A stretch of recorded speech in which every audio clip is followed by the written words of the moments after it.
नमस्कार मंडळी, आज आपण रवाळ कणीदार आणि खमंग तूप कसं बनवायचं याची रेसिपी पाहणार आहोत। यासाठी मी इथे 10 दिवस साठवलेली साई घेतलेली आहे। त्यामध्ये 2 चमचे दह्याचं मुरवण टाकलेलं आहे आणि हे पूर्ण एका रात्रीसाठी दही लागण्यासाठी मी बाहेर ठेवलं होतं।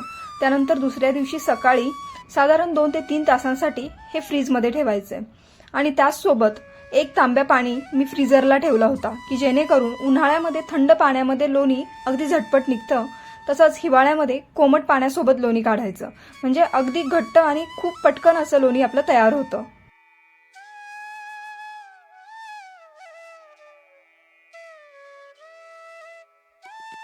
इथे मिक्सरच्या भांड्यामध्ये आपण साठवलेली साई घालून घेतलेली आहे। त्यामध्ये फ्रीजरमधलं थंड पाणी घातलेलं आहे। थोडं थोडं पाणी घालून लोणी काढून घ्यायचं। त्यानंतर फिरवून एकदा थोडंसं ग्लासभर नॉर्मल पाणी म्हणजे जे फ्रीज बाहेर असलेलं नॉर्मल रूम टेम्परेचरचं पाणी त्यामध्ये घालून घेतलंय आणि अगदी झटपट आपलं लोणी निघालेलं आहे।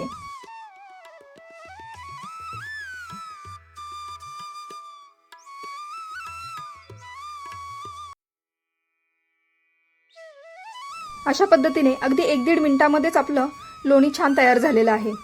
आता याच पद्धतीने आपण सर्व साईचे लोणी तयार करून घेणार आहे।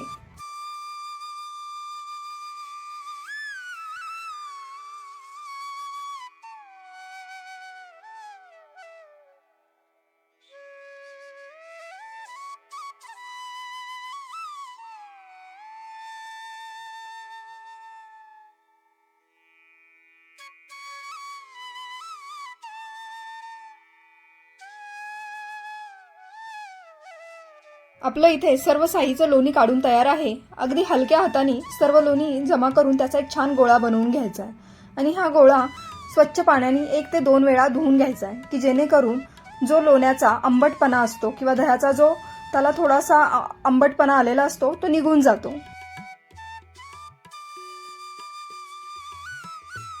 दहा दिवसाच्या साईचं साधारण एवढं आपला लोण्याचा गोळा तयार झालेला आहे। इथे मी म्हशीचं दूध घेते, त्यामुळे त्याची साई देखील घट्ट असते आणि त्याचं तूपही जास्त प्रमाणामध्ये निघतं।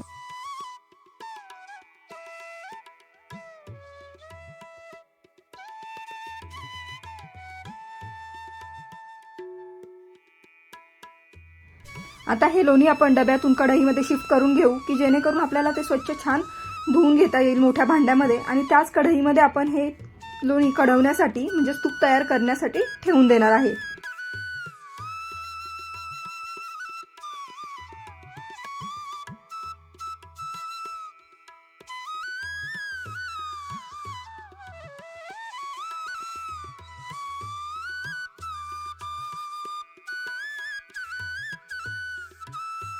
आपण 1-2 वेळा स्वच्छ लोणी धुवून घेतलेलं आहे आणि आता हे आपण एकदम बारीक गॅसवरती लोणी कढवण्यासाठी ठेवणार आहे।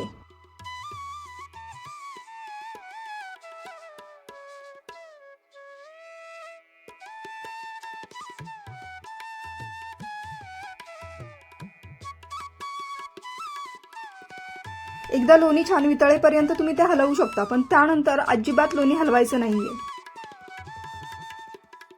तुपाला छान सुवास येण्यासाठी आणि तूप कणीदार होण्यासाठी तुम्ही त्यामध्ये विलायची घाला किंवा काही जण लवंग घालतात, काही जण खाऊचं पान म्हणजे नागिनीचं पान देखील घालतात, पण मी इथे विलायची घातलेली आहे आणि अगदी 1 विलायची सोलून घालायची आहे की जेणेकरून त्याचा खमंगपणा आपल्या तुपाला येतो।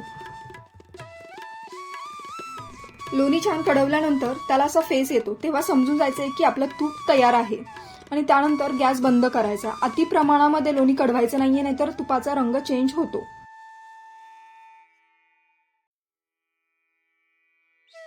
अगदी 4-5 मिनिटांमध्ये तो फेस सर्व खाली बसतो आणि आपलं तूप असं छान कणीदार आणि ट्रान्सपरंट दिसायला लागतं। त्यानंतर तूप छान थंड झाल्यानंतर आपण ते एका भांड्यामध्ये काढून घ्यायचंय। मी तूप कधीही गाळून घेत नाही, त्यामुळे त्याचा स्वाद अगदी तसाच टिकून राहतो असं मला वाटतं। या पद्धतीने मी पळीच्या साह्याने तूप काचेच्या बाउलमध्ये काढून घेतलेलं आहे। ह्या उरलेल्या बेरीमध्ये साखर घालून तुम्ही ती चपाती सोबत देखील एन्जॉय करू शकता। अगदी खमंग आणि स्वादिष्ट लागते। अशा पद्धतीने आपलं हे तूप छान तयार झालेलं आहे।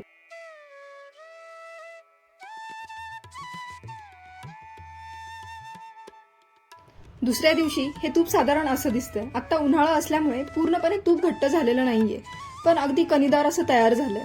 त्यामुळे तुम्हाला आपली ही रेसिपी कशी वाटली कमेंट करून नक्की कळवा आणि रेसिपी आवडल्यास आपल्या चॅनलला सबस्क्राईब नक्की करा.